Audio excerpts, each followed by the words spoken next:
Հաղորդման հովանավորն է «Տուն դեպո կահույքի խանութ սրահը»։ Հաղորդման հովանավորն է Dream Park հյուրանոցառեստորանային համալիրը։ Հաղորդման հովանավորն է Աջափնյակ բժշկական կենտրոնը։ Բարև երկիր, բարի լույս սիրելի հեռուստադիտողներ, այսօր ապրիլի 4-ն է, արդեն գարունը իր լիիրավ իրավունքների մեջ է, այնքան հաճելի է հասա Արմին, երբ քայլում ենք ծիրանենիները, դեղսենիները արդեն ծաղկած, իսկապես հոգիդ փառավորվում է բնության այդ տեսարանում։ Ողջույն։ Ողջույն, Լիդիանա, ողջույն սիրելի հեռուստադիտող, ես շատ եմ սիրում գարունը հենց իր ծաղկաշատության եւ ծաղկած ծառերի գեղեցկության համար եւ կիսում եմ քո միտքը, որ հոգիդ փառավորվում է, բացի այդ տրամադրությունը քեզնից անկախ քո բարձրանում է եւ ուզում ես կարծես թե ժպտալ քեզնից անկախ առանց որևէ պատճառի։ Եվ ես հույսով եմ, որ մեր հեռուստադիտողի մոտ էլ նույն տրամադրվածությունն ու տրամադրությունը եւ այսպիսի գեղեցիկ շաբաթօրենք ունենալու միասին։ Մենք էլ կփորձենք որքան հնարավոր է աջակցել, որպեսզի ձեր տրամադրությունը ավելի բարձր լինի։ Նախ շնորհակալություն, որ արդեն ձեր բազմոց բազկաթոռներին նստած եք մեկ գավաթ սուրճ կամ թեյով եւ դիտում եք մեզ։ Ես հիշեցնեմ, որ մենք ունենք շատ հրաշալի գործընկերներ, նրանք են Տուն դեպո խանութ սրահը, Dream Park հանգստյան գոտին եւ իհարկե Աջափնյակ բժշկական կենտրոնը։ Այո, եթե ունեք առողջական որևէ խնդիր կամ հարց, որը հետաքրքիր ինչից է կամ ինչպիսի լուծում պետք է տրվի, ապա միանշանակ կարող եք գնալ Աջափնյակ բժշկական կենտրոն, որտեղ ձեզ յուրահատուկ մոտեցում կցուցաբերեն։ Դե, եթե ուզում եք ձեր մարմնին եւ հոգուն հանգստություն պարգևել, ուրեմն պետք է գնաք Dream Park, որպեսզի այնտեղ բնությունը չքնաղ ձեզ գրկի։ Դե Տուն դեպոյի մասին էլ կարծում եմ արդեն խոսում են մեր գույնզգույն կահույքի տեսականին, որ ունենք տաղավարում։ Հիշեցնեմ այն հասցեները, որտեղով կարող եք հետևել մեզ, դրանք են Երկիր մեդիայի YouTube-յան ու Telegram-յան ալիքները, ինչպես նաև Երկիր մեդիայի ու Բարև Երկրի Facebook-յան ու Instagram-յան հարթակները։ Ինչպես ես սիրում եմ ասել, հետևեք մեզ բոլոր տեղերով, գրեք ձեր կարծիքները, ձեր ինչու չէ նամակները, որոնք կլինեն ինչ-որ հյուրի մասին, եւ մենք կդիտարկենք ու կպատասխանենք։ Անցնենք առաջ եւ սկսենք ամենահետաքրքիր հատվածը հաղորդման։ Այսօր ավագ շաբաթն է։ Այսօրը հիշատակվում է դժոխքի ավերումը եւ արդար հոգիների ազատումը։ Քրիստոս Հովսեփ արեմաթացու ձեռքով իջեցվում է խաչափայտից, փաթաթվում պատանքով ու դրվում վիմափոր գերեզմանի մեջ։ Եվ քանի որ ըստ հրեական օրենքի հանգստի ժամանակ էր, աշակերտները հեռանում են գերեզմանից այն հույսով, որ կվերադառնան, կխնկարկեն եւ կոծեն Հիսուսի մարմինը։ Քրիստոս երրորդ օրը հարություն է առնում, ինչպես որ ինքն էր մարգարեացել իր մասին։ Ըստ եկեղեցական կարգի երեկոյան ժամերգությունից հետո սկսվում է նոր օր։ Մատուցվում է ճրագալույցի սուրբ պատարագ, որի ավարտին ազդարարվում է Փրկչի հրաշափառ հարության ավետիսը։ Եվ եթե չեմ սխալվում, հենց այսօր տան անդամների քանակով ձու են պատրաստում, հավքիթ են խաշում, իսկ վաղը արդեն ներկած տարբերակներով են նշում։ Դե 5-ից հետո արդեն Սուրբ Հարության տոնն է, այդ ժողովրդի մեջ արմատացած սովորույթներն էլ, այո, երբեք չեն փոխվում։ Անցնելով առաջ, ասենք, որ այսօր նաև նշվում է համացանցի միջազգային օրը։ Այս ամսաթիվը պատահական չէ ընտրված, քանի որ 404 նման է 404-ին, ինչը not found browser-ի սխալին է հիշեցնում։ Օրը կապվում է նաև Սուրբ Իզիդորա Սևիսկովի հետ, որի մահվան օրն այսօր է։ Նա ստեղծել է պատմության մեջ առաջին հանրագիտարանը 20 հատորով եւ համարվել աշակերտների եւ ուսանողների հովանավոր։ 1998 թվականին Հռոմի Պապ Հովհաննես Պողոս II Սուրբ Իզիդորային համացանցի Սուրբ հովանավոր է նշանակել, ասելով, որ համացանցը մարդկային գիտելիքի յուրահատուկ հանրագիտարան է։ Նշենք, որ առաջին անգամ համացանցի միջոցով կապ հաստատվել է 1969 թվականի հոկտեմբերի 29-ին։ Իդեպ այս օրը նույնպես նշվում է համացանցի օրը, որովհետև հենց այդ օրն է ուսանող Չարլի Քլայնն ուղարկել առաջին հաղորդագրությունը Լոս Անջելեսի Կալիֆոռնիայի համալսարանից Սթենֆորդի հետազոտական ինստիտուտ։ Նա ցանկացել է ուղարկել լոգին բառը, որից սակայն տեղ են հասել միայն առաջին 2 տառերը։ Իսկ համակարգիչների միջև կապը հաստատվել է ARPANET ցանցով, որը համարվում է ներկայիս ինտերնետի նախատիպը։ Հետաքրքիր է, չէ՞, մեզ համար արդեն շատ հասանելի, ամեն օր մեր օրվա մասնիկը կազմող համացանցը երկար պատմություն ունի եւ ինչպես է հենց առաջին մարդու մտքով անցել, դա աներ, շատ հետաքրքիր է։ Դուք սիրելի հեռուստադիտողներ, մեկնաբանություններում գրեք, թե քանի ժամ, ել չեմ ասում օր, կարող եք դիմանալ առանց ինտերնետի, ենթադրենք։ Իսկ մեծ մասնագիտության, բայց իրոք հետաքրքիր է։ Լավ, անցնելով առաջ տեղափոխվենք երաժշտական իրականություն։ Մեր երկրի ամենաերաժշտական ու ճգնախ կառույցը Ալեքսանդր Սպենդիարյանի անվան օպերայի եւ բալետի ազգային ակադեմիական թատրոնը դարձել է Օպերա Եվրոպա միջազգային հեղինակավոր կազմակերպության անդամ։ Եվրոպական օպերային թատրոնների եւ փառատոների խոշորագույն կազմակերպությանը իհարկե գրավել են Թամանյանի ճարտարապետությամբ գրեթե 1 դար Երևանի սրտում բազմած օպերայի շենքն ու դրա ներսում հնչող հայկական մշակույթի գոհարները։ Տարածված պաշտոնական հաղորդագրության մեջ նշված է, թե Տիգրանյանի հուզիչ մեղեդիներով, թե Խաչատրյանի հուզիչ մեղեդիներով մենք գրաված եւ հիացած ենք։ Այո,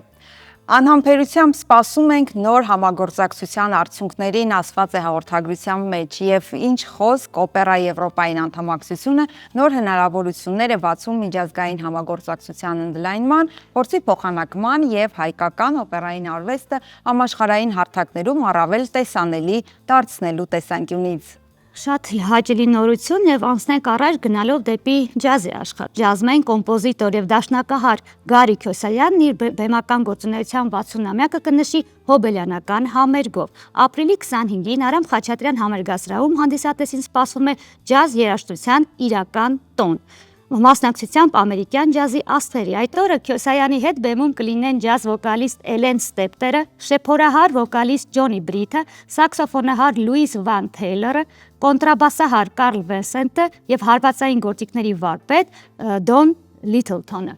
Երեկոյի ընթացքում կհնչեն ջազի եւ բլյուզի հայտնի ու դասական հիթեր, ինչպես նաեւ Քյոսայանի հեղինակային ստեղծագործությունները, միավորելով ջազային երաժշտության տարբեր ուղղություններն ու ժամանակաշրջանները։ Նշենք, որ երկար տարիներ Միացյալ Նահանգներում ապրելուց եւ ստեղծագործելուց հետո ջազի վարպետը 1998 թվականին վերադարձել է հայրենիք։ Հենց այդ տարի է անցկացվել առաջին Երևանյան միջազգային ջազային փառատոնը։ Նույն այդ տարիներին էլ Միացյալ Նահանգներում թողարկվել է նրա առաջին ալբոմը, իսկ Քյոսայանը եւ նրա խումբը ճանաչվել են Միացյալ Նահանգների լավագույն ջազ խումբ։ Այո, երաժշտական աշխարհում ենք դեռ մնում, քանի որ օրեր առաջ տեղի ունեցավ Կարեն Դմրճյանի անվան մարզահամերգային համալիրում հայկական ազգային երաժշտական ակադեմիայի խազեր մրցանակաբաշխությունը, որը լի էր քննադատություններով եւ քննարկումներով, միջև այդ բոյկոտներով, բայց իրականություն դարձավ։ Երկրորդ անգամ անցկացվող երաժշտական տոնը պարգևատրեց հայ աստղերին եւ հնարավորություն տվեց նրանց փայլել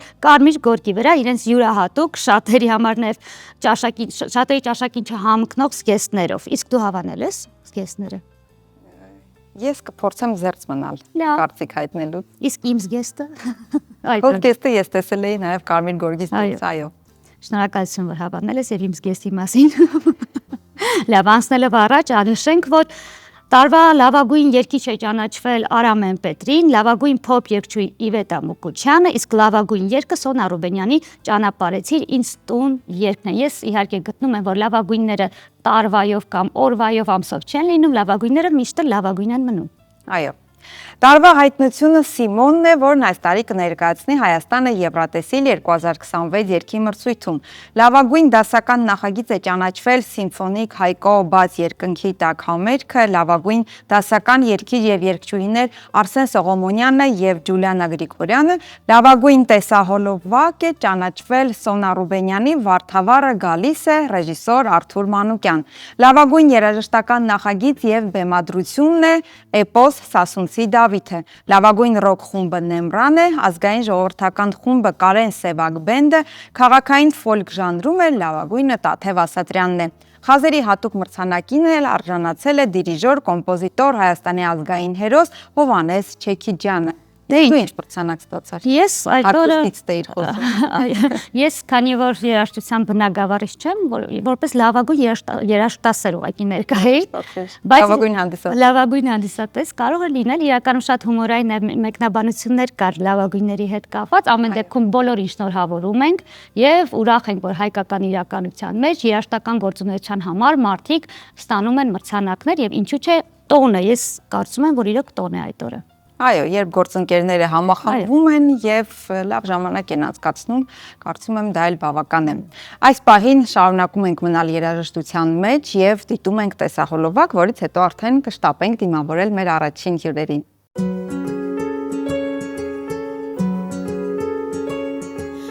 Էլ անձրևից ես չեմ փախչում, Հոգիս վարվում է ու հանգչում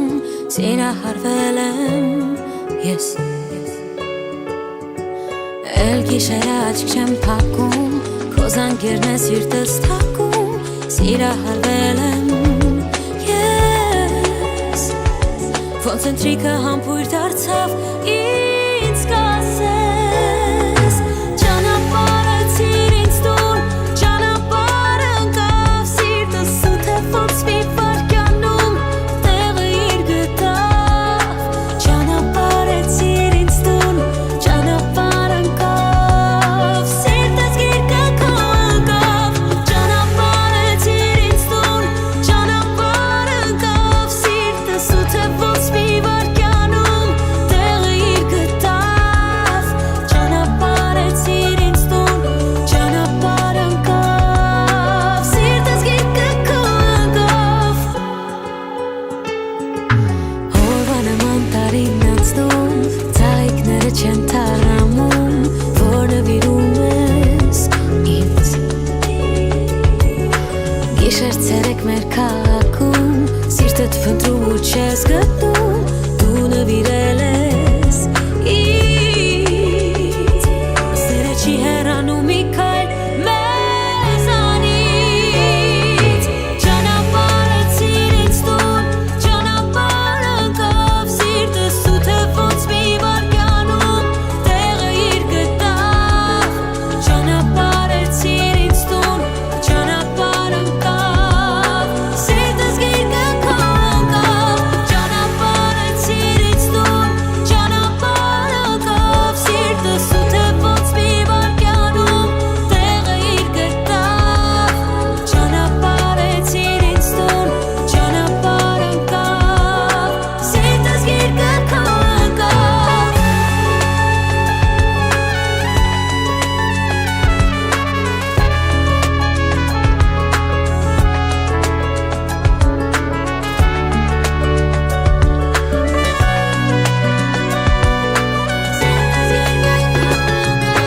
Ճանապարհեցիր ինձ տուն Ճանապարհ ընկավ Սիրտս սուտ է ոնց մի վարկյանում Տեղը իր գտավ Ճանապարհեցիր ինձ տուն Ճանապարհ ընկավ Սիրտս գիրկը քո ընկավ Ճանապարհեցիր ինձ տուն Ճանապարհ ընկավ Սիրտս սուտ է ոնց մի վարկյանում Տեղը իր գտավ Ճանապարհեցիր ինձ տուն Ճանապարհ ընկավ Սիրտս գիրկը քո ընկավ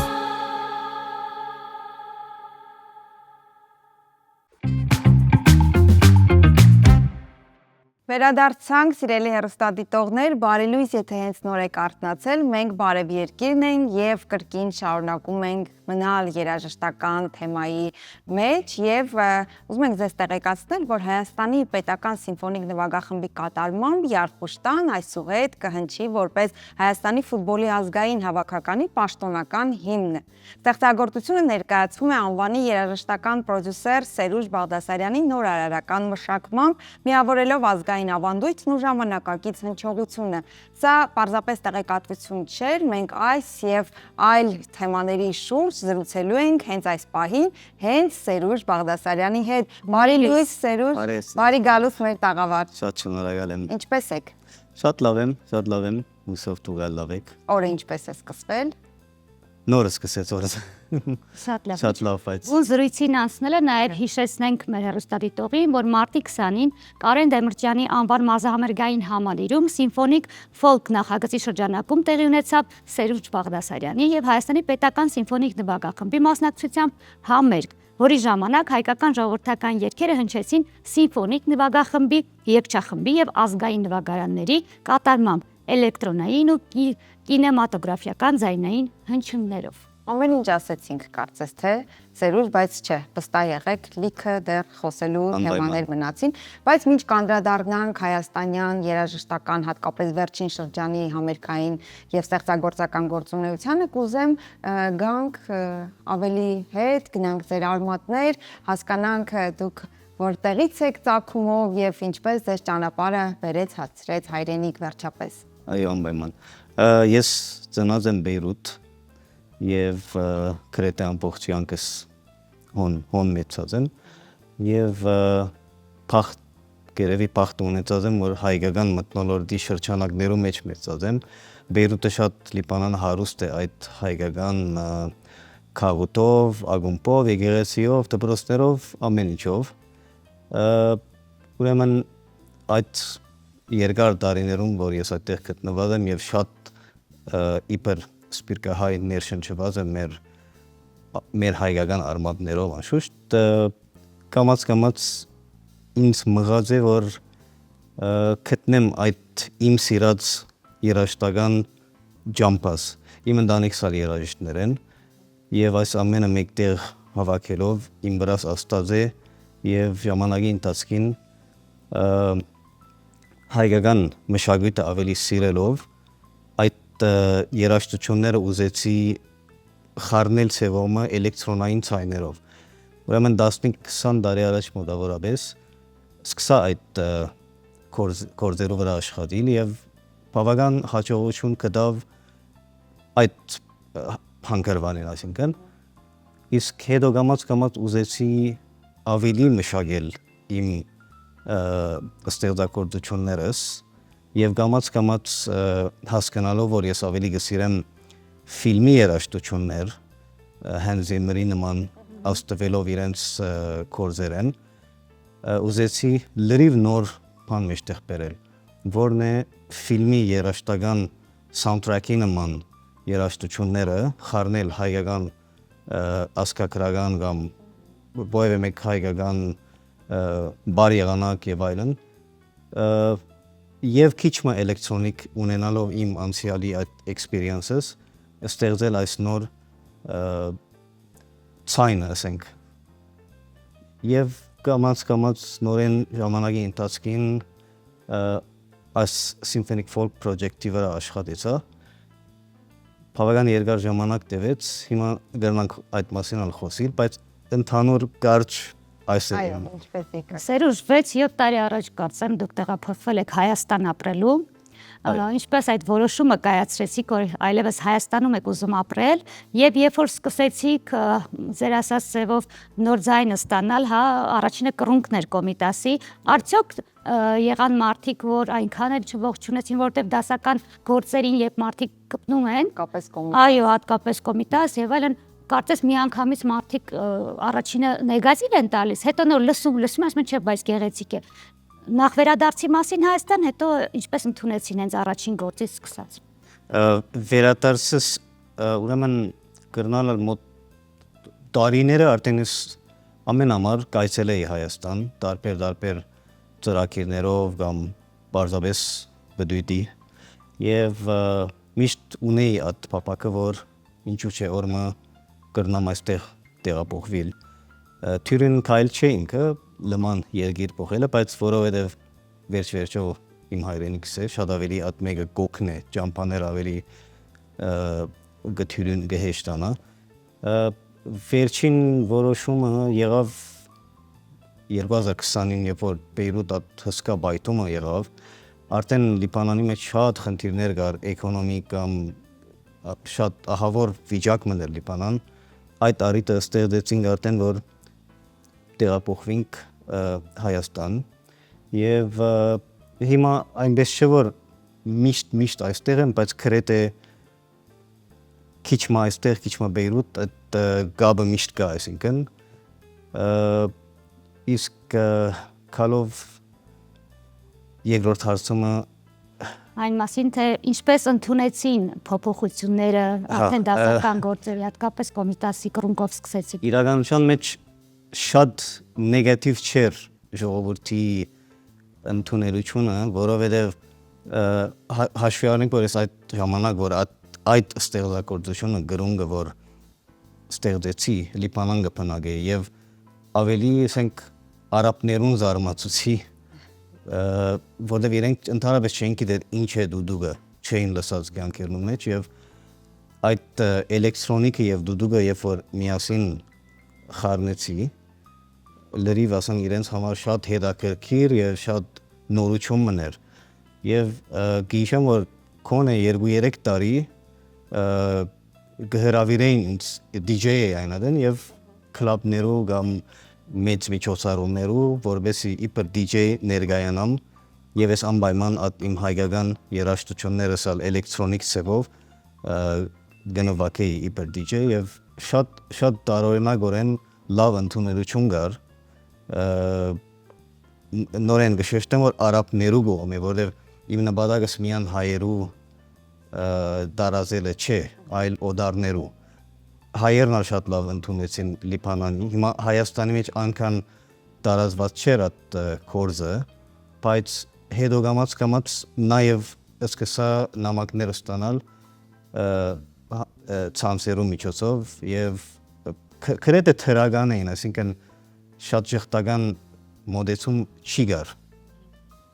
Սերուժ, որքան էլ Բեյրութում, ինչպես ասացի, ազգային հայկական մշակույթը տարածված է եւ դուք ապրել եք այդ մշակույթի մեջ, որքան հնարավոր է պատառիկները քաղելով, բայց Հայաստան վերադառնալով բնականաբար այլ իրականություն է։ Հետաքրքիր է ինչ նոր բացահայտումներ արեցիք ձեզ համար, հենց միայն մեր հայկական երաժշտական ժառանգությունը ինչպես ներկայացավ ձեզ։ Շատ կարևոր էր իմ համար քալ այստեղ այդ տարիներու ընթացքին ծանոթանալ դարբեր երաժիշտներու, դարբեր միջոցառումներու եղա, ներկա եղա եւ միշտ ավելի սերդեցի բարերը, բարեղանակները, ինչպես օրինակ այդ ամեն ամսվա Կինոսյանի բարի հավաքույթները, շատ դեղեր գտնվեցա եւ ծանոթացա մարդոց, որովհետեւ ավելի հասկանամ մշակույթը այստեղ ինչպես է գործունեությունը Իսկ սպասելիքներն ինչպես էին հեռացած ենք շատ Հայաստանում հայկական ազգային մշակույթից եւ երաժշտությունից ինչը ինչպես էր ներողություն Հեռու ենք այս պահին շատ հեռացած ենք մեր ազգային ակունքներից մեր երաժշտական այստեղ Հայաստանի մեջ չէ ընդհանրակը ես լրիվ հագարակը այսինքն բավական մեծ կամ շատ բաներ կա որ ես չէի գիտեր եւ նոր սորվեցա մանավանդ երբ որ բարերու այդ ժողովրդական կամ ազգագրական բարերու ելույթներու ներկա եղա դեսա որ ես շատ բան չեմ գիտեր տակավին ընդհանրապես եւ այդ բաները ինձ շատ օգնեցին որ օրինակ հասկանամ որ քոչարի դեսակները կա շատ բաներ որ ինձ օգնեց ես իմ մոդեցումովս նոր երաժշտություններ ստեղծեմ Սերուժ, իսկ ասեք հատկապես հայկականի մեջ ինչն է ձեզ տպավորում, թե երաժշտության տեսակների, թե պարաձևերի մեջ, որ հենց սկզբից է լսելով հասկացաք, որ դա կդառնա էլեկտրոնային ու դա սիրուն կդառնա։ Ամենակարևորը իմ համար ինչպես օրեսի իբր հայ ես բարդականություն ունիմ որ մեր երաժշտությունը, մեր բարեղանակները տարածենք գրծածնիշապ նախ սկսենք մենք մեզ մոտ որտեղ նախ մենք պագասը ունենք այդ երաժշտությունները լսելու եւ թե սպիրկ թե նույնիսկ Հայաստանի մեջ այսինքն գա ժողովրդի մեծ տոկոսը քանակ մգա որ ասենք ավելի pop կամ ավելի ռաբիզ կամ ուրիշ տեսակ երաժշտություններ կլսեն որ թող լսեն խնդիր չի գա բայց նաեւ թող լսեն մերը սելով գնում ասկակրագանը կամ բար եղանակները կամ մշակույթային ավելի այդ եղանակները երկերը ուզեցի իմ միջոցովս այդ բանը դալ ես ժողովրդին եւ ինձ ներշնչող ամենաշատ հայկականությունն է նախ եւ առաջ հետո բագասն է որ չի գա այդ բանը ճիշտ այդ ոճը տասական ֆոլք եւ էլեկտրոնային այդ խառնուրդի ոճը որ ընդհանրապես գազեմ գոյություն չուներ այդ ստեղծելը իմ համար այսինքն բոլոր այդ հայկական իմ արմատներս իմ Լիբանանեն այստեղ տեղափոխվելս այս բոլորը մեկ կարծեմ ինձ շատ այդ inspiration-ը գուտա Եվ գուցե այս ձևափոխված երաժշտությունն էլ ինչու ոչ դրթի, որպեսի գնդիրը հետո նաև բնօրինակը լսի, որովհետև միշտ դասական ավելի դժվար ընկալելի է, չէ, դժվար մատչելի է, բայց երբ այսպես միքսած տարբերակով լսում են, հետո գուցե ավելի հեշտ լինի արդեն բնօրինակը լսել։ Շատ ճիշտ, այո, երբ որ նոր շունչ մը գուտանք երաժշտության, նոր պատկերացումը, նոր լրիվ նորություն մնե,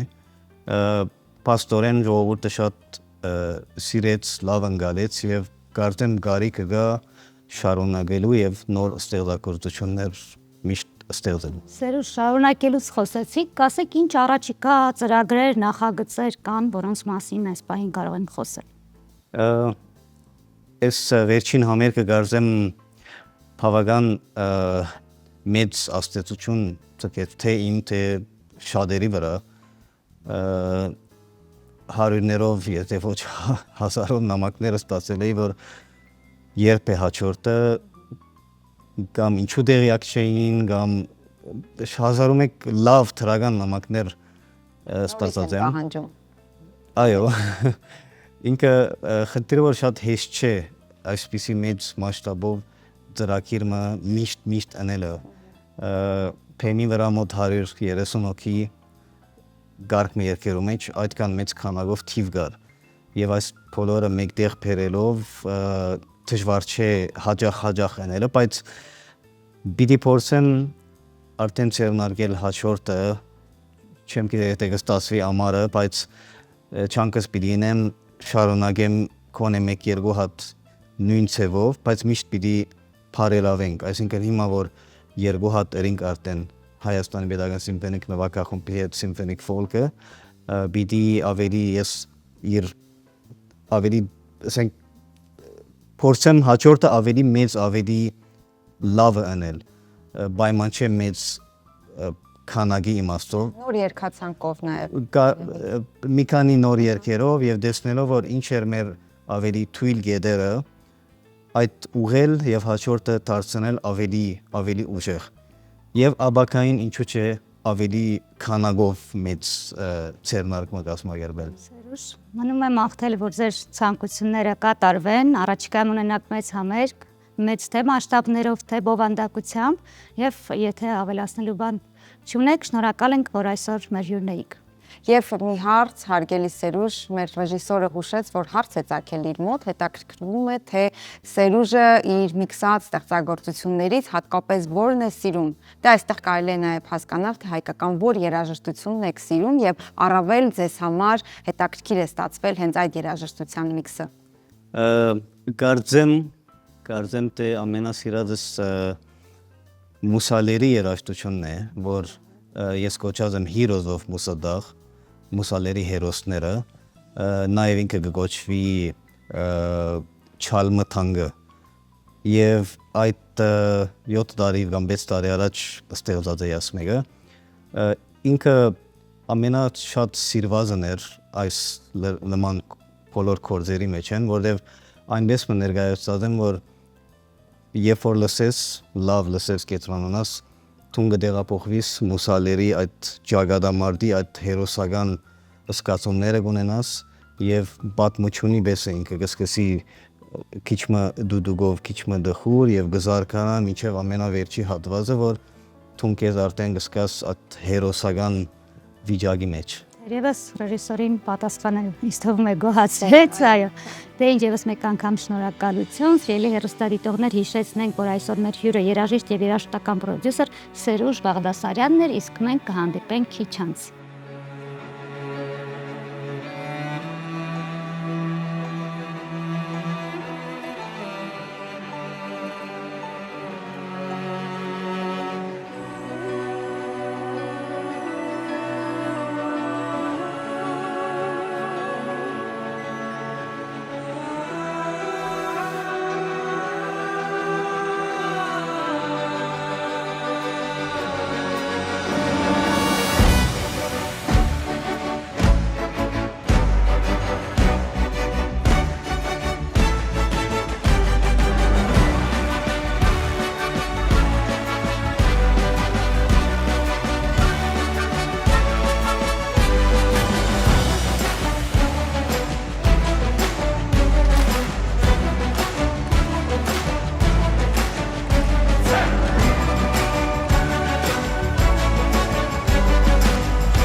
Բարի լույս ելի հեռուստադիտող, մեր եթերը շարունակվում է եւ թերևս մնում ենք Զիաննա հեքիաթների դաշտում, այսպես ասած, որովհետեւ խոսելու ենք մուլտֆիլմերից, մուլտարտադրության նոր ու ժամանակակից մոտեցումներից։ Այո, խոսել հեքիաթների մասին, մուլտերի մասին, դա նշանակում է վերադառնալ կրկին մանկություն եւ լավ կլինի, որ երբեք մենք այդ մանկական հիշողություններից եւ մանկական հրաշքից դուրս չգանք։ Հենց հիմա խոսելու ենք հենց այդ ամենի մասին Արթևերի հիմնադիր Նարեկ Սարգսյանի եւ սցենարիստ Աննա Մեկունցի հետ։ Բարի լույս, բարի գալուստ մեր տաղավար։ Բարի ձեզ։ Աննային իհարկե շնորհավորենք մեկ ամսակի կապակցությամբ։ Շնորհակալ եմ փոխադարձ։ Շնորհակալություն։ Շնորհակալություն։ Այսպես սկսվել ձեր շաբաթ օրը։ Մերսի շատ որ հրավիրեցիք մեզ։ Սիրով։ Շատ լավ, շատ sense ոգևորված եկել ենք, որ կիսվենք մեր շատ սպասված, երկար սպասված ու սիրելի նախագծով Այո, ձեր։ բացառիկ հարցազրույց է լինելու սիրելի հեռուստադիտողներ, որովհետև դուք շատ մոտ ապագայում լսելու եք մուլտերի մասին, որոնց մասին դեռ շատ մարդիկ չգիտեն, եւ հենց այս հարցազրույցը լինելու է առաջինը, որպեսզի մի մեծ նախաձեռնության մեկնարկի մասին խոսենք։ Դե, հարգելի սիրելի Նարեկ, Արթևեր, եկեք ամենասկզբից սկսենք։ Այո։ Արթևեր, խնդրում եմ բացեք հապավումը։ Մեծ սիրով այդ իր մեջ շատ մեծ սիմվոլիկա է պարունակում։ Ես վստահ եմ ու հավատում եմ, որ արվեստը ամենաուժեղ գործիքն է, որով մենք կարող ենք մարդկանց հոգիներին դիպչել, առավել եւս եթե մենք խոսում ենք մանուկների եւ բարձ հոգիների մասին։ Մենք վստահ ենք, որ մեր արվեստի միջոցով կարանք լույս փոխանցենք մարդկանց եւ այդ լույսը իրանց կարա թևեր տա։ Այդ է ամենակարևորը։ Մեր համար շատ կարևոր է, որ մեր մուլտֆիլմերի մեջ լինի բարություն։ Հայկական մշակույթը իրականում բավականին տխուր է, հասկանալի պատմական պատճառներով։ Մենք ուզում ենք, որ մեր մուլտֆիլմներում մենք տրանսլացիա անենք մենակ են բարին, մենակ են դրականը, ու որ երեխային բացատրենք խաբելը վատ բան է, ինչ որ մի հերոս չպիտի մեռնի։ Մենք ուզում ենք մոդեռն ձևով երեխաներին տանք են իսկականը, որ ցանկացած երեխա հավատա ինքն իրեն եւ ունենային հայկական կարևոր արժեքները, որը մենք ստանում ենք մեր ծնողներից, մեր պապիկներից։ Իրական շատ գեղեցիկ գաղափար է եւ հատկապես մոդեռն ձևով խոսել երեխայի հետ, որովհետեւ այսօրվա իրականության մեջ երեխան դժվար թե ժամանակ ունենա կամ ուզի առանց ստիպելու նստել կարդալ հին հեքիաթները, կրթվելու կամ հասկանալու եւ ասեմ, ես համաձայն եմ, որովհետեւ օրինակ կրնատ աղջիկը, երբ որ ես կարդում էի, շատ լավ աշխատանք է, բայց շատ ազդվել էի օրինակ այդ ամեն ինչից ու շատ լավ է, որ մեր ժամանակներում արդեն նոր ձևաչափեր կան։ Ասենք գաղափարի մասին ինչպես եկաք նրան եւ ձեր համագործակցության մասին Աննան կարծեմ հենց սցենարիստն է, ինչ լեզվաց մտածողությամբ է գրում, մի փոքր պատմում։ Այս մեր մուլտֆիլմերը գրվում են հին հայկական մուլտֆիլմների հիման վրա, բայց մոդեռն ձևավորմամբ։ Այսինքն հայկական հեքիաթներն են գրական հիմքը, միայն Այո, հայկական հեքիաթներ։ Այո, բայց նաև փոխված, փոխված նոր կերպարներով, նոր շնչով, մենք հիմնականում աշխատում ենք հոգեբանների հետ, այսինքն սցենարները քննարկվում են հոգեբանների հետ, այնտեղ մենք ամեն մանրուքների ուշադրություն ենք դարձնում, որովհետև մեզ համար շատ կարևոր է, որ մեր գրված սցենարները ունենան արժեք եւ ունենան դաստիարակչություն։ Մենք ուզում ենք, որպեսզի ցանկացած հայ երեխա ընդհանրապես աշխարհի ամբողջ կետերից միավորվեն եւ հասկանան, որ հայ լինելը լավ բան է, սիրեն դա եւ ընդհանրապես մենք մեր արժեքներն ենք ցուցադրելու այդ մուլտֆիլմների մեջ։ Այսինքն բովանդակությունն էլ է փոխվում։ Դա եմ ուզում հասկանալ։ Այսինքն մենք վերցնելու ենք մուլտֆիլմի մեջ հայկականը, խոսքի հերոսը կարող է քայլի ու մենք բեքգրաունդում, հետևի ֆոնում տեսնենք հայկական սիմվոլներ։ Մենք ուզում ենք ավելի պոպուլար դարձնել երեխաների համար, բայց որ երեխաների համար հետաքրքիր լինի, որակյալ լինի ու իրենք նախընտրեն նայեն հայկականը, որովհետև հիմա դա շատ մեծ խնդիր է, երեխան միացնում է YouTube-ը սենց շորտսերը, թեփելով գնում է օրինականում նայում է օտար արտադրանք, ծանոթանում է օտար մշակույթին ու երբեմն ավելի մեծ կարևորություն է տալիս կոնկրետ օտար արտադրությանը։ Ես ուզում եմ հասկանալ, ենթադրենք Ձախորդ Փանոս հեքիաթի մասին է խոսքը, այնտեղ կյանքը փոխվում է ձեր մուլտֆիլմում Ձախորդ Փանոսի, վերցվում է կերպարը, Նաև, օրինակ կարող է Ձախորդ Փանոսը գալ 21-րդ դար եւ 21-րդ դարում Ձախորդ Փանոսի իրականությունը դրիվ այլ լինի։ բայց հղումները կան, որ իմանա երեխան, որ սա Հովհաննես Թումանյանն է ամեն դեպքում։ Անպայման, մենք մաքսիմալ փորձելու ենք հանրայնացնենք մեր հայկականը, հինը, ուղղակի մոդեռն ձևով, որովհետև վստահ եմ դուք իմ հետ համաձայն կլինեք, այն մուլտֆիլմները, որոնց վրա մենք մեծացել ենք, հիմիկվա երեխաների ընդհանրապես հետաքրքիր չի։ Հատուկ, այո։ Իսկ հոգեբանների հետ մենք համագործակցում ենք, ունենք շատ լավ մասնագետ, հոգեբան, լոգոպեդ, որպեսզի հանկարծ չվնասենք երեխային։ Շատ պատասխանատու գործ է ու պետք է ամեն ինչ հաշվի առնես, որովհետև եթե մի բան սխալ անես, երեխայի խոսքի մեջ կարող ավելանա այդ հերոսի խոսած ձևով կամ բառերը կամ արտասանության ձևը սենց ասած։ Նաև վնասենք ստեղծագործությունը, բայց չմոռանանք նաև հեքիաթը չվնասենք։ Նոր գործեր են դու, որ մարդկանց ծանոթ լինելու։ Ինձ թվում է ծնողներին էլ շատ հետաքրքիր է։ Ինձ հետաքրքիր է, ինչպես արդեն նշեցի, գաղափարը ոնց ծնվեց, որ թիմը հավաքվեց, ու նաև երբ գաղափարը ծնվեց, առաջնային նպատակը հենց հին հեքիաթների վրա էր դրված, թե նոր գրվածքների եւ մեր օրյա գրողների ստեղծագործություններից օգտվելու եք, թե ոչ։ Նայեք, այս ծրագիրը մենք 3 հոգով էինք սկզբից, ամենայն հետո արդեն հրավիրեցինք մեր թիմ, ինչի համար շատ ուրախ եմ, մերսի քեզ շատ։ Մենք փոքր անիմացիաներ էինք անում ու փորձում ենք մեր մտածածը, ինչի միջով են կյանքի միջով անցնում, ուզում ենք մուլտֆիլմի մեջ ցույց տայինք։ Դրանով մենք կտրվում էինք մի փոքր իրականությունից, որովհետև դրա կարիքը մենք ունեինք։ Օգնեց դա մեզ ու մենք հասկացանք, որ իրականում մենք կարող ենք ավելի մեծ բան մտածել, որովհետև արվեստը այն բանն է, ինչը ինձ կյանքում լիքը օգնել է, ու ես հավատում եմ, որ դրա միջոցով մենք կարող ենք ուրիշներին էլ մի լույս տանք։ Մենք կարանք մի բան մտածենք, շատ թույն մարդկանց հրավիրենք մեր թիմ ու ավելի լավ պրոդուկտ ստանանք, որ աշխարհով մեկ կարա տարածվի։ Ու շատ հպարտ եմ, որ մենք կարողանում ենք ստանալ բավականին մրցունակ որակի անիմացիա ու հավատում եմ, որ Որտեղ կարող է հեռուստադիտողը գտնել ձեր անիմացիաները, ինչպես մասնիկ կդառնա այս ամենը։ Մենք կարող ենք գտնել ցանկացած սոցիալական ցանցում, ունենք Instagram, YouTube, Facebook։ Մենք ուզում ենք, որ մեր մուլտֆիլմները լինի open source, այսինքն հասանելի բոլոր մարդկանց համար, առանց որևէ վճարի, ասենց ասած։ Կոմերցիոն մաս չկա այս ծրագրի մեջ, բայց տվյալ պահին մեզ անհրաժեշտ է ցանկացած մարդու աջակցություն, ինչքան շատ այնքան լավ։ Մենք հիմա լայվ ենք գնացել GoFundMe հարթակում եւ Armenia հարթակում, ցանկացած մարդ ով ցանկություն ունի աջակցելու, որ այս ծրագիրը մաքսիմալ արագ կյանքի կոչվի, շատ շնորհակալ եմ։ Ներևս աջակցելը պետք է պարտադիր չէ, բայց պետք է կարող եք հետևել եւ ծանոթանալ, թե այո, տարածել, ծանոթանալ, մասնիկը հենց սկզբում դառնալ այս բարի ու գեղեցիկ գործի։ Աննա, քանի որ խոսեցինք լեզվամտածողությունից, երեխաներին չվնասելու, ինչպիսի լեզվամտածողությամբ ես թարմացնում, հա, որպես սցենարիստ, ինչպես ես մտածում, թեկուզ հոգեբանների աջակցությունը կա, բայց դու պետք է զգաս ինչ գրես։ Ինչպես ես մոտենում, հատկապես երբ խոսքը երեխաների մասին է։ Նախ եւ առաջ շատ պատասխանատու է, ինչպես Նարեկ արդեն նշեց, եւ երբ որ մենք ունենում ենք խնդիր ցանկացած պարագայում, թեկուզ այս դեպքում մուլտֆիլմը, բայց մուլտֆիլմներում էլ ունենում ենք խնդիրներ, ունենում ենք չար կերպարներ, հիմնականում պետք է այնպես անել, որպեսզի չարն ու բարին տարբերակի, եւ եթե մենք ունենք տխրություն, պետք է ունենանք տխրության լուծումները։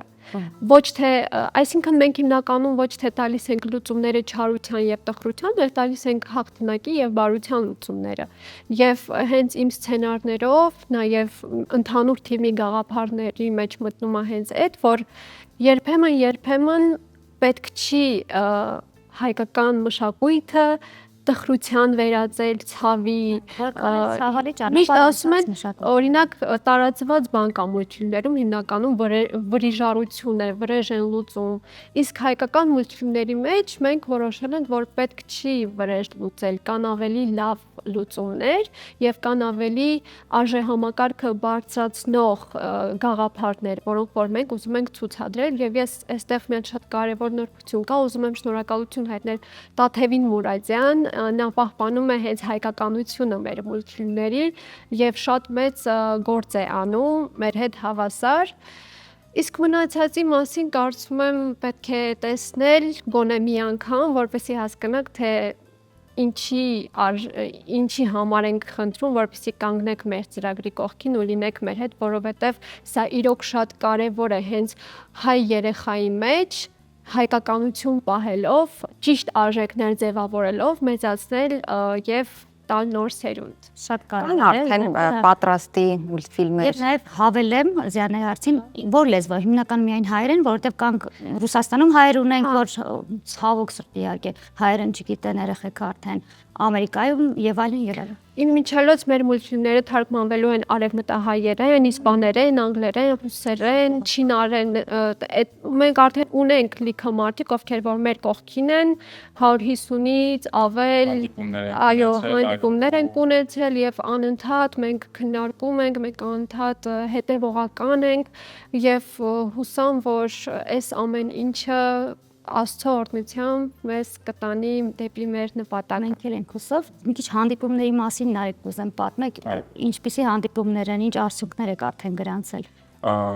Մենք այս մի տարվա ընթացքում ունեցանք 150-ից ավել հանդիպումներ տարբեր ոլորտներում մարդկանց հետ, նաև մարդկանց հետ, ովքեր ընդհանրապես մշակույթի հետ կապ չունեն, ինչ նման մուլտֆիլմերի հետ։ Մեզ հետաքրքիր էր տարբեր ոլորտներում մարդկանց կարծիքները, որ ամեն անգամ, ամեն հանդիպումից հետո մենք ավելի կատարելագործում ենք մեր ծրագիրը։ Մենք հասկանում էինք, թե ինչ էին ուզում տեսնեն մարդիկ, իրենց կարծիքը։ Օրինակ հանդիպումների մեկից հետո մենք հասկացանք, որ մենք շատ կարևոր բան ենք, մենք համոզվեցինք, որ շատ կարևոր բան ենք անում, բայց առաջին հերթին պետք է մեր մուլտֆիլմը, սցենարը հետաքրքիր լինի երեխայի համար, հետո այդ հայկականությունը, արժեքները, ժամանակը, որով մենք ուզում ենք մուլտֆիլմի միջոցով փոխանցենք երեխային, պետք է գնա երեխային որպես բոնուս։ Այսինքն առաջին հերթին ինքը պետք է ցանկություն ունենա նայի ձեր մեր ստեղծած աշխատանքը, որովհետև եթե երեխային ինչ-որ մի բան դուր է գալիս, ինքը պատրաստ է որ 60 անգամ այդ նույն բանը նայի, խորհուրդ տա իր ընկերներին, միասին նստեն նայեն, քննարկեն ինչ-որ դետալներ։ Մենք շատ մեծ կարևորություն ենք դարձնում, որ հետաքրքիր լինի ու արդեն բոնուսի տեսքով տանք երեխաներին։ Շատ մեծ աջակցություն են ցուցաբերում մարդիկ, թե տարածման առումով, թե խորհուրդների առումով, ծանոթացնում են ուրիշ մարդկանց հետ, ինչի համար ես շատ շնորհակալ եմ։ Նաև մենք համայնքների հետ ենք կապ հաստատում, արդեն 10-ից ավել Սփյուռքում գտնվող համայնքների հետ on-line հանդիպումներ ենք ունեցել, որոշների հետ ստեղ Երևանում հանդիպում ենք ունեցել ու պատրաստ են իրենց շաբաթօրյա դպրոցներում ցուցադրություններին։ Շատ կարևոր է, որ մարդիկ տեղյակ լինեն այս ծրագրի մասին, որպեսզի առաջիններից ցույց տան իրենց երեխաներին։ Երբ չպատասխանեցիք մեկնարկային ինչ մուլտֆիլմեր կան արդեն պատրաստ։ Այո, մենք տվյալ պահին ունենք մի քանի շորթ մուլտֆիլմեր, որոնց շիրով կարող են ձեզ տրամադրել, որ մարդիկ տեսնեն, բայց երկար արտադրության համար մեզ արդեն անհրաժեշտ է լինելու ֆինանս, ինչի համար մենք լայվ ենք գնացել GoFundMe-ում եւ Armenia-ում։ Այն գործերը, որով մենք սկսել ենք, մի փոքր մաս դες ցույց եմ տալու ու արդեն մենք պատմելու ենք, թե ինչպես է սկսել, ինչ իմաստ է մեջ պարունակում։ Հա, հիմա կարճ անիմացիաներ են, դեռ հետացներ, շատ կարճ շորտեր ունենք, որպեսզի մարդկանց համար հասկանալի լինի մոտավոր ինչ որակի մասին է խոսքը գնում ու հնարավոր լինի, կարծում եմ կցուցադրենք, այո, նաև Շատ ընթացքում։ ցուցադրենք, ինձ դա հետաքրքրեց այս ընթացքում հարցի երաժշտական ձևավորումներ, որտեղ երեխաներին հատկապես, չնայած մեզ էլ երաժշտությունը շատ է պահում կամ վանում ֆիլմը կամ մուլտֆիլմը դիտելու համար։ Ինչ լուծումներ եք տվել այս հարցում։ Իրականում երաժշտության պահը, երաժշտության խնդիրը ամենասուր խնդիրներից է հիմա, մենք կոնկրետ դրանով ենք ամենից շատ հիմա զբաղված։ Մենք մեծ ուշադրություն ենք դարձնում նաև sound effect-ներին, որովհետև ցանկացած շարժում ունի իր ձայնը, ու այդ պետք է շատ ճիշտ, կորեկտ ընտրել, ձևավորել ու տրամադրել, առավելևս եթե երեխաների ուշադրության մասին է խոսքը գնում, ցանկացած շարժման զվուկ Ձայն, ցանկացած շարժման ձայն շատ կարևոր է, որ կորեկտ ընտրված լինի, իսկ մուզիկայի պահով, երաժշտության պահով մենք դեռ քննարկումների մեջ ենք, որպեսզի նոր համագործակցություններ ունենանք, ավելի համապատասխան կոնկրետ մեր պրոյեկտին։ Իսկ դերասաններ, կրկնօրինակողներ կան, թե արհեստական բանականության վրա է հույսը ունեք։ Հարկ Աստծո, մենք ունենք լավ ընկերներ, դերասաններ, ովքեր որ պատրաստ են մեր կողքին են եւ ցանկացած պահի պատրաստ են աջակցել, շատ տարբեր տարատեսակ ձայներ են, իրանք կարողանում են տարատեսակ ձևով ձայն փոխել եւ արդեն մի քանի անգամ նույնիսկ ձայնագրվել են։ Ամեն դեպքում կան մարդիկ, ովքեր մեր կողքին են, հավատում են մեր ուժերին եւ մենք էլ հավատում ենք մեր նպատակին։ Դա շատ հաճելի է, այո, որովհետեւ հիմա արհեստական բանականության հույսին են բոլորը աշխատանք սկսում, իսկ այստեղ երեխաների հետ աշխատելիս այդ բնական բանականությունը շատ կարևոր է։ Այո, մենք մեր պրոյեկտի մեջ նույնպես երբեմն օգտագործում ենք արհեստական բանականություն, ինչը հնարավորություն է տալիս ավելի էժան ստանալ արտադրանքը, ինձ թվում է շատ լավ մեծ հնարավորություն է, որովհետև արդի ժամանակահատվածում չես կարող խուսափես, ավելի լավ է սովորես օգտագործել իշահ քեզ, որովհետև շատ մեծ կարևոր պրոյեկտ կարող ես դրանից ստանալ։ Նույնպես օգտագործել։ Կարևոր արդյունքներ, ինչ որ բան կա կարևոր որ չխոսեցինք եւ դուք գտնում եք որ հեռուստադիտողը պետք է իմանա։ Մեր պրոյեկտի ընդհանուր գաղափարն է, որ ամենակարևորը մեր պրոյեկտը հնարավորություն կտա ցանկացած երեխայի, անկախ նրանից թե նա որտեղ է ապրում, այս աշխարհի վրա մոտ լինել իր հայկական արմատներից։ Մենք այդ մեր գլխավոր նպատակն է։ Գեղեցիկ ու լավ նպատակով առաջ շարժվող երիտասարդներ, թերևս այսքանը դեռ մնացածը արդեն ձեր էջերի միջոցով կծանոթանան։ Շնորհակալություն գեղեցիկ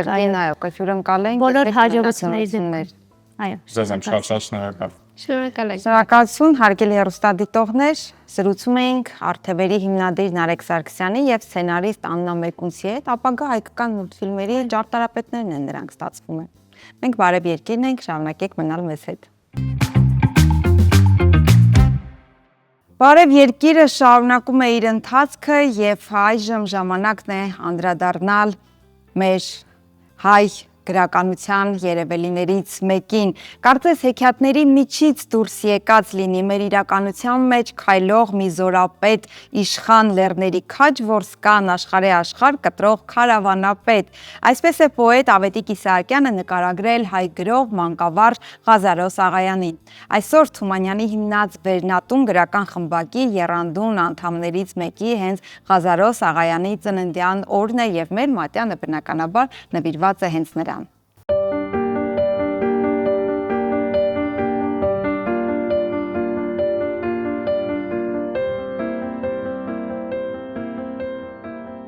Ղազարոս Աղայանը ծնվել է Վրաստանի հայաբնակ Խաչեն գյուղում 1840 թվականին։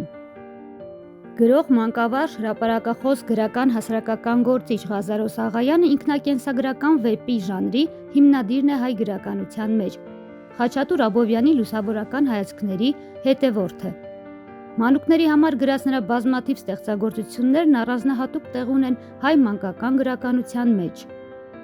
Աղայանը սկզբնական կրթությունը ստացել է ծննդավայրում, ապա 1 տարի սովորել Թիֆլիսի Ներսիսյան դպրոցում, այնուհետ զբաղվել ինքնակրթությամբ։ Նա դասավանդել է Ախսխայի, Ալեքսանդրապոլի, Երևանի, Շուշիի դպրոցներում։ 1861-ից 62 թվականներին եղել է գրաշար Թիֆլիսում։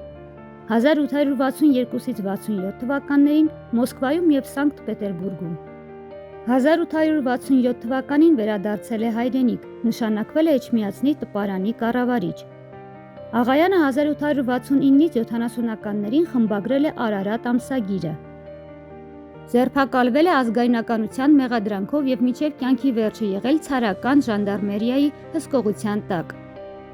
Աղայանը 1900-ական թվականներին Թիֆլիսում Հովհաննես Թումանյանի ստեղծած Վերնատուն գրական խմբակի եռանդուն անդամներից էր, նրա նահապետը։ Ղազարոս Աղայանը գրել է բանաստեղծություններ, հեքիաթներ, վիպակներ։ Նա օժտված էր բնության զարմանալի զգացողությամբ եւ նկարչի նուրբ դիտողականությամբ։ Աղայանի պոեզիայում առանձնանում են հիշողություն, ճախարակ, սերմնացան, մանուշակ բանաստեղծությունները, ինչպես նաեւ Տորքանգեղ պոեմը։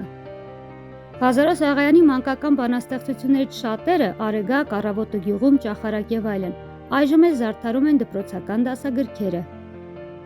Հայ հեքիաթագրության լավագույն նմուշներից են Աղայանի Անահիտը, Արեքնազանը, Հազարան բլբուլը, Վիշապին հաղթողը եւ Եղեգնուհին։ Աղայանի անունով են կոչվում շատ դպրոցներ եւ փողոցներ Երևանում եւ Հայաստանի տարբեր վայրերում։ Բոլնիս Խաչենում գործում է գրողի տուն-թանգարանը։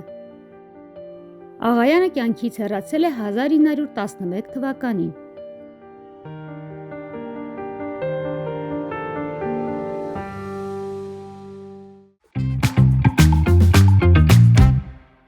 Բարի լույս սիրելի հեռուստադիտող, մեր հաղորդման ընթացքը շարունակվում է եւ այժմ խոսելու ենք սպորտի մասին։ Շաբաթվա ընթացքում հայ կանանց մասնակցությամբ ֆուտբոլային հանդիպման մասին խոսում գրում էր թե հայկական, թե միջազգային սպորտ աշխարհը։ Խոսքը Հայաստանի ֆուտբոլի կանանց առաջին լիգայի Արարատ Նոա հանդիպման մասին է, որտեղ Նոան 36-0 հաշվով հաղթեց Արարատին։ Սա իհարկե որպես նորություն ներկայացրեցինք եւ մեր գեղեցկուի հյուրերի հետ բոլորովին կապ չունի, թեպետ խոսելու ենք սպորտից, միամսյակը դեռ եռում է եւ չունենք մարզիկ գեղեցկուհիներ դեռ այս ընթացքում, այնպես որ այդ բացը հիմա լրացնելու ենք։ Փյունիկ աղջիկներ ֆուտբոլիստուհի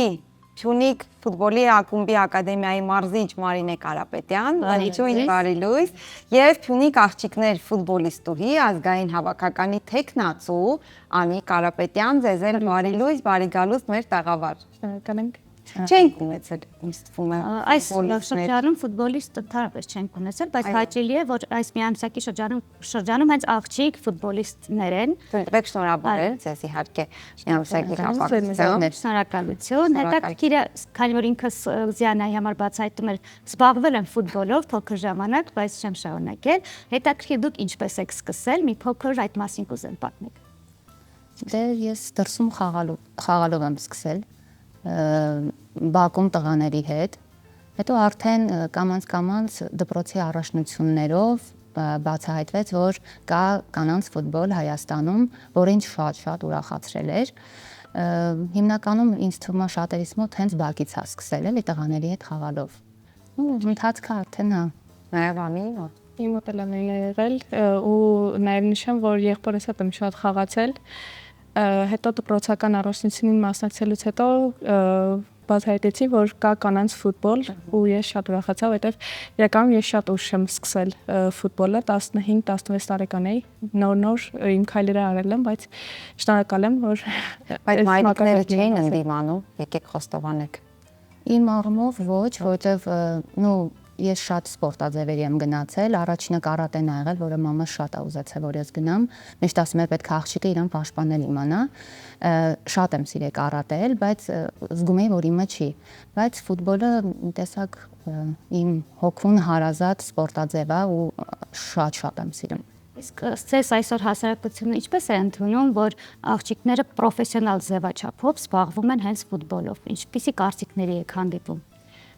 Տարբեր։ Հիմնականում ցավալին է նա, որ հասարակությունը տեղյակ չի, որ Հայաստանը ունի կանանց ֆուտբոլ, բայց նախկինում ավելի շատ դժվար էր։ Նախորդ հարցը ես էլ պատասխանեմ, որ շատ կարծրատիպեր կան, որ կանանց ֆուտբոլ, կանայք չեն կարող ֆուտբոլ խաղալ ու շատ խոչընդոտներ ա եղել նաև իմ կարիերայում, իմ սկզբնական քայլերում, բայց իմ ընտանիքը շատ է ինձ աջակցել ու շնորհակալ եմ նաև իրանց։ Կանայք ֆուտբոլ իհարկե խաղալ կարող են, բայց այս տեսանկյունն ու դիտանկյունը փոխվում է այն ժամանակ, երբ դա դառնում է մասնագիտություն, այլ ոչ թե ազատ ժամանակ պարզապես սպորտով զբաղվել։ Այս ինչպես են դրան վերաբերվում։ Նախ կանանց ֆուտբոլը ինչ այսօր ինչ տեսք, ինչ դիրք ունի մեր հայկական սպորտ աշխարհում, ինչ աջակցություն է ստանում,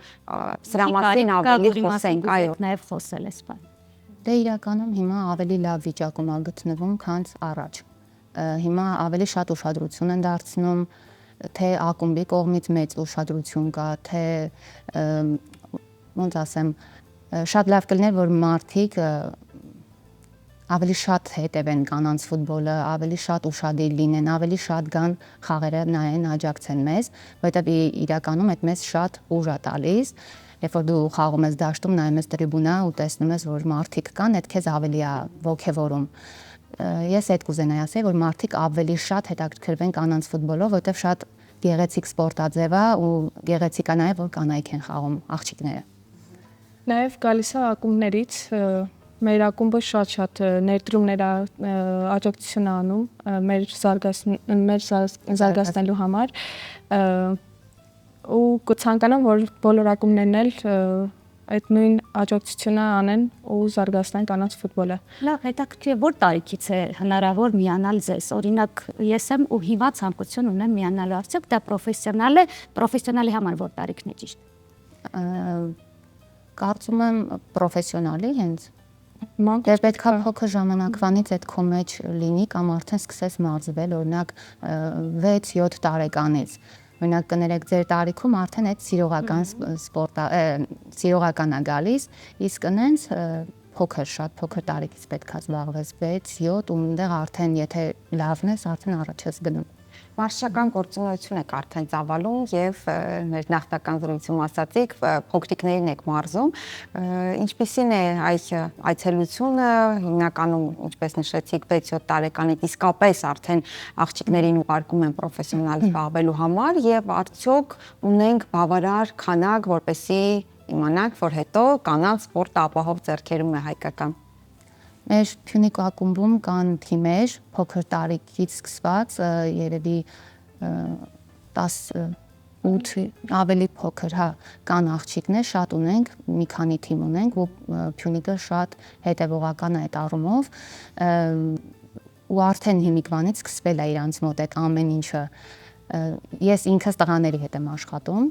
մենք տղաների հետ ենք աշխատում, բայց ունենք նաև աղջիկներ, որոնք աղջիկների հետ են աշխատում ու այդ զարգացումը աղջիկների մասշտաբով գնում է Փյունիկ ակումբում, շատ հետևողական է այդ առումով։ Եվս մի կարծրատիպի մասին եմ ուզում խոսել, երբ որ աղջիկները զբաղվում են մի փոքր այնպիսի սպորտաձևերով, ինչպիսին հենց ֆուտբոլն է կամ չեմ ծանրաձող են բարձրացնում, կարծես թե կա կարծրատիպ, որ նրանց էությունը բնույթը մի փոքր փոխվում է, տղայական են խոսում եւ պահում իրենց արդյոք համամիտ եք դրա հետ, ինչու եմ ասում, որովհետեւ երկուսիդ խոսելաձևն էլ շատ նուրբ, շատ կանացի ու վստահ եմ հեռուստադիտողի մոտ եւս այս հարցը առաջացավ։ Ինչպես եք համադրում այդ լինելով աղջիկ, այդ նրբությունը, տեսակը ու ֆուտբոլը օրինակ։ Հենց այդ է խնդիրը, որ մեր մենտալը հենց տենց է մեր հայ ազգի, որ մտածում են, որ աղջիկը գնա սպորտի, հաստատ կառուցվածքը մարմնի փոխվելու է, սկսելու են իրանց Քայլելու ձևը փոխվելու է։ Չէ, իրականում ոչ մի բան չի փոխվում։ Ունենում է սպորտային կեցվածք, բայց այն նրբությունները որ կա, դու չես կորցնում։ Դա մարդու մեջից է գալիս, դու կարաս շտանգա բարձրացնես, բայց լինես նուրբ։ Բայց կան որ հակառակը մեջից չկա, բայց ինքը նույն բանը անում է, բայց շատ կոպիտ ձևով է անում։ Կարող է երկրի բայց կոպիտ։ Պետք է այդ ամեն ինչը, չգիտեմ, ինձ թվում է, որ պետք է մարդիկ հասկանան, որ մենք զբաղվում ենք սպորտով, ֆուտբոլ, որը մեր մոտ մտածում եմ, որ տղերքի համար է, բայց չէ, աղջիկների համար է, ու աղջիկներն էլ շատ նուրբ են, մենք թիմում ունենք լիքը աղջիկներ, կանանցի, նուրբ, բոլորն են շատ լավն են։ Այս միտքը լսելու համար էլ հարցս տվեցի, որպեսզի մեր հեռուստադիտողները վստահ եմ շատ աղջիկներ հիմա նայելու են ու ասելու են հետաքրքրվելու են նախ եւ ուզելու են եւ շատ մայրիկներ այդ կարծրատիպային հարցերով են առաջնորդվել։ Շատ սուրբ եք եւ գեղեցիկ եք եւ այո, դա չի խանգարում ֆուտբոլ խաղալ, ավելին Փյունիկ աղջիկները Հայաստանի կրկնակի չեմպիոն են։ Ինչ խոսք, սա պարտավորեցնող է, հետաքրքիր է դրանից հետո ինչ աշխատանքներ եք տանում եւ հոգեպես եւ ֆիզիկապես, այո, միշտ առաջ գնալու կարիքը կա եւ հատկապես երբ կրկնակի չեմպիոն ես, ինչ փուլում եք հիմա։ Մեզ այս առողջությանը մնացել է մեկ խաղ, որ արդեն չեմպիոն լինենք, վաղաժամ չեմպիոն։ Շատ պատասխանատու է մեր համար, որովհետև մենք պետք է մասնակցենք Չեմպիոններ լիգա որակավորման փուլին, պետք է ներկայացնենք Հայաստանը ու շատ պատասխանատու է մեր համար, պետք է Հայաստանը լավ ներկայացնել ու այդտեղից կարող ենք նաև ճանապարհ բացենք մեր փոքր տարիքի աղջիկների համար, որ այդ կարծրատիպները մենք կոտրենք, իրենց համար ավելի հեշտ լինի։ Օրինակ ծառայել։ Անի ազգային հավաքականի տեխնացու ձեզ ներկայացրեցինք, դա մոտ ապագայի մասին է խոսքը։ Որ արդեն կներառվեք։ Հնարավոր է, չենք կարող ասենք ոչ մի բան այդ առումով։ Ամեն դեպքում ինձ թվում է հեռուստադիտողը պետք է ձեր էջերին հետևի, որպեսզի նաև գան աջակցեն, ինչպես ասացիք, դատարկ տրիբունայում խաղալը այդ նույն հոգեվիճակը չէ, ձեզ մաղթում ենք լիքը տրիբունաներ, որպեսզի ձեր բոլոր մասնագիտական հաջողությունները եւ ձեր առաջ դրված խնդիրները հաջողեք դուք։ Merci շատ։ Շնորհակալություն, իսկապես սպորտը կյանք է եւ կարծում եմ բացարձակ նշանակություն չունի, թե ինչ սպորտաձևով է մարդը զբաղվում, այնտեղ որտեղ իրեն բավարարված է զգում, ուրեմն դա էլ հենց նրանն է։ Շնորհակալություն, իհարկե հաջողություններ ենք մաղթում եւ առիթ հերթական, որպեսզի հյուրընկալվեք մեզ մոտ։ Սիրելի հեռուստադիտողներ, մենք ֆուտբոլիստուհիների հետ էինք զրուցում, շատ գեղեցիկ, մարզիչ, ֆուտբոլիստ, նաև Մարինե Կարապետյան եւ ֆուտբոլիստ ազգային հավաքականի տեխնացու Անի Կարապետյան, նրանք ներկայացնում էին Քյունիկ աղջիկներ ակումբը, ճիշտ եմ ասում։ Այո, Շնորհակալություն։ Դեն սիրելու հեռուստադիտող, շնորհակալություն ձեր շաբաթօրը առավոտը մեզ հետ սկսելու եւ անցկացնելու համար եւ մենք